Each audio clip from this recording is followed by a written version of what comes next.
Oke, halo guys, balik lagi bareng gue ya di channel Dividen Investor TV. Hari ini hari Selasa ya, tanggal 12 Desember tanggal 2 Desember tahun 2025 ya. Nah, gimana kabar hari ini nih? Hari Selasa ya, pasar hari ini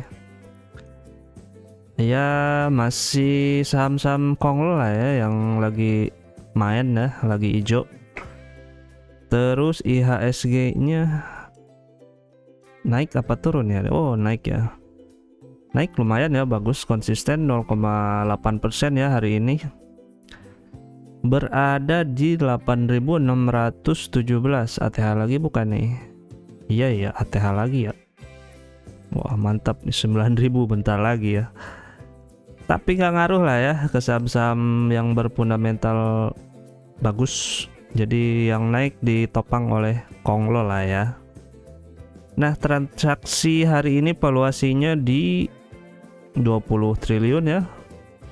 Asingnya hari ini net buy 800 miliaran. Nah, 750 miliaran lah ya asingnya. Nah, kali ini gue pengen bahas saham Total Bangun Persada ya. Ini adalah saham yang ngerjain konstruksi bangunan lah ya. Ini swasta, tapi ini oke punya lah ya. Meskipun secara DER dia gede ya, berada di angka 211%-an ya untuk Q3 ini, tapi ya DER-nya gede ini karena memang habit dari si perusahaan ini ya, yang padat modal lah ya tentunya untuk konstruksi gitu ya. Jadi dia butuh dana duluan ya, jadinya ya bisa jadi dia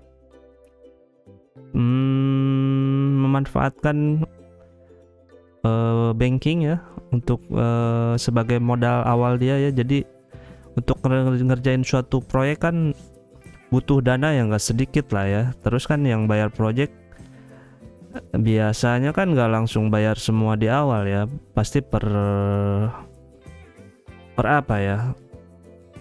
bertahap lah gitu. Kalau udah selesai berapa puluh persen bayar, nanti berapa lagi terminnya bayar gitu. Jadi bertahap lah, jadi nggak langsung blek sekaligus di depan langsung lunas gitu ya. Kalau konstruksi kan nggak kayak gitu ya. Ya anggaplah kita bangun rumah ya, kita pun bangun rumah ya, ngasih DP dulu ya ke si pemborong. Terus pemborong udah progres, udah 50% nih katanya, gua minta DP lagi katanya buat bayar bocah ya, kita kasih lagi lah, kurang lebih kayak gitulah ya kasarannya. Jadi tentang konstruksi ya begitulah, padat modal lah ya. Jadi DER ini gede, menurut gue sih aman-aman aja ya, selama dia masih bisa bayar dan cash flow-nya bagus serta kinerjanya ya didukung dengan kinerja yang lumayan oke nih. Di 2025 dia naik kencang ya. Secara revenue dia estimasi 2024 kan dapat 3 triliunan ya. Ini yang 2025 kurang lebih naik 20% lebih ya, menjadi 3,7 triliun lah gitu ya. Dibanding tahun-tahun sebelumnya ya, tahun ini kemungkinan bisa jadi yang paling gede ya, apalagi kalau dia bisa konsisten ya. Harga sahamnya bisa ikut naik terus ya ini. Nah, udah dari tahun mana nih? Udah shadownya di sini lah ya, 2023. Dari 2024 dia udah nanjak terus ya sampai sekarang nih. Dan kemungkinan ini harganya masih bisa naik terus ya. Kalau menurut gue ini pasenya ya masih bisa lah ya, masih bisa naik. Meskipun ini udah naik kencang sih, tapi kalau didukung dengan kinerja yang oke ya di 2025, apalagi kalau 2026 dapat project gede lagi ya harganya makin bagus lah ya. Nah, kita lihat apakah dengan harga yang udah naik segini banyak ya, udah naik berapa persen nih dari Juni 2025. Kita cek aja lah ya dari sini aja ya. Ya udah 70%-an lah ya dari pertengahan tahun. Apakah dividennya masih menarik di harga sekarang? Di harga di 1095 ya. Nah, terakhir kita bahas untuk kuartal 2 dia 825 nih. Sekarang udah naik 1095, udah naik sekitar 30%-an lah ya. Nah, langsung aja lah kita bahas ya. Untuk transaksi hariannya dia ini ada di angka 5,9 miliar ya per harinya. Hari ini ya maksudnya. Terus hari-hari sebelumnya berapa nih? 3,5, 2,4, 6 juga, 7, 16 sempat juga ya, banyak yang jual nih tanggal 25 November. Ya, jadi di bawah 10M udah oke lah ya untuk masuk sini. Jangan gede-gede. Terus lembar sahamnya ada di angka 3,4 miliar. Harga sekarang 1095 perak ya, berarti market capnya naik ya jadi 3,7 triliun. Q2 kita bahas terakhir 2,8 triliun, sekarang udah naik. Nah, ekuitas juga naik ya, jadi dari 1,1 ke 1,229. Harga buku dia juga naik otomatis di 360, berarti PBP-nya ada di angka 3,04 kali ya. Liabilitasnya naik sedikit 2,599, DER-nya sih jadi turun ya, soalnya ekuitasnya naik lebih tinggi ya. Jadi 211%, total aset 3,8 dan PE-nya di 9,4 kali ya. Laba ditahannya berapa nih? Kita cek aja langsung ya. POTL.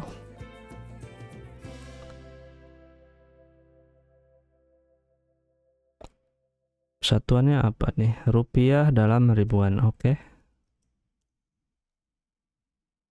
1,2 triliun ya, 123. Ini 1,2 M tambah ribuan kan, nolnya 3. Jadi 1,2 triliun. Ya lumayan ya. Tadinya 709 ditambah ini, tapi tambah banyak ya. 709 dari jadi 1,2. Bener nggak nih? Q2 nya berapa ya? Kita cek Q2. Q2 finansial ribuan.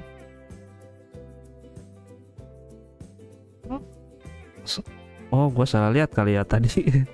Ini 829 miliar. Pantesan ini jumlah ekuitas.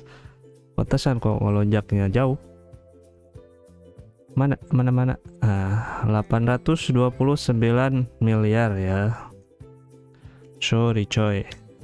Nah, laba ditahannya untuk Q3 829 miliar ya. Terus untuk revenue naik gede nih di Q3 ini, dapat 1,1 triliun ya. Meskipun gross profit marginnya turun jadi 16% doang nih. Terus berbanding terbalik sama Q2, meskipun revenue-nya 828 tapi GPM-nya dapat gede 25%. Mungkin ini banyak biaya-biaya ya di sini ya.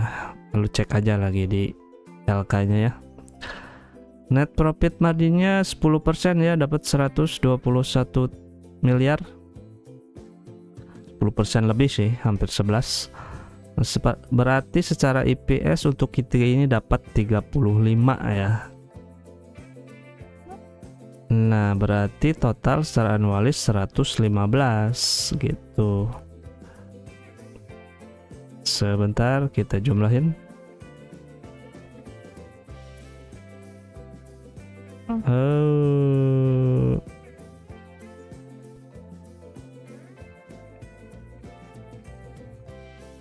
Wah, insyaallah.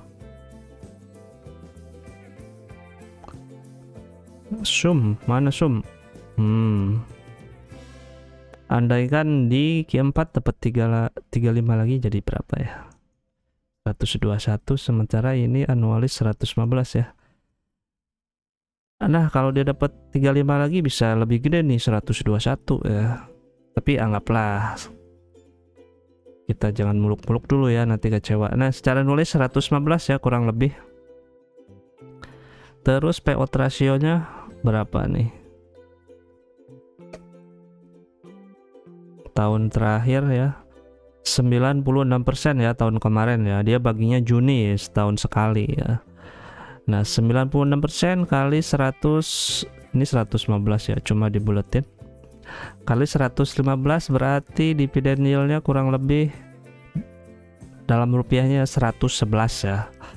Nah, lumayan juga nih 10% ya. Dividen yieldnya 10,15% ya di harga sekarang ya.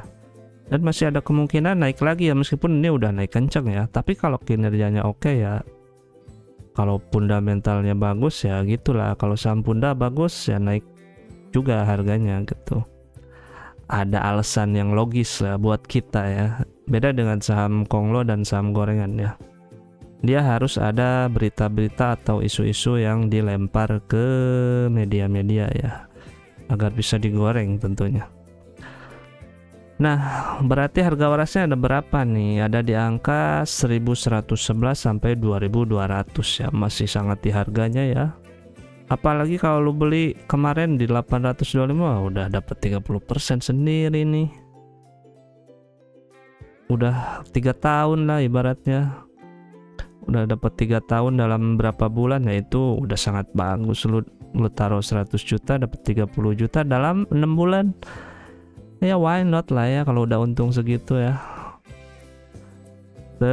Berarti gitulah ya. Dividen yieldnya 10% kurang lebih. Ini kalau payout ratio-nya 96. Kalau 78 berapa nih? Kadang juga nih 371% ya. Ke bawahnya kecil sih pas Covid. Tapi kalau 79% berapa? Ya beda dikit lah, 8,3% ya. Ini di jeleknya. Tapi kita ya karena kinerjanya lagi bagus, kita pede aja lah ya pakai 96% ya. Jadi dividen yieldnya 10,15% ya. Oke, sangat menarik sih meskipun gua nggak punya ini saham ya. Sepertinya segitu dulu ya tentang video si Total Bangun Persada ini. Kalau lo tertarik ya lo timbang-timbang lagi lah ya, soalnya harganya udah naik kencang, meskipun ada kemungkinan bisa naik lagi ya gitu. Kalau dapet di sini sih kipas-kipas aja, kita yang nyantai-nyantai aja ya. Udah naik 60%, 70% ya, udah mantep banget ya. Oke, segitu dulu video kali ini, dan ingat, karena hutang harus dibayar. Bye bye.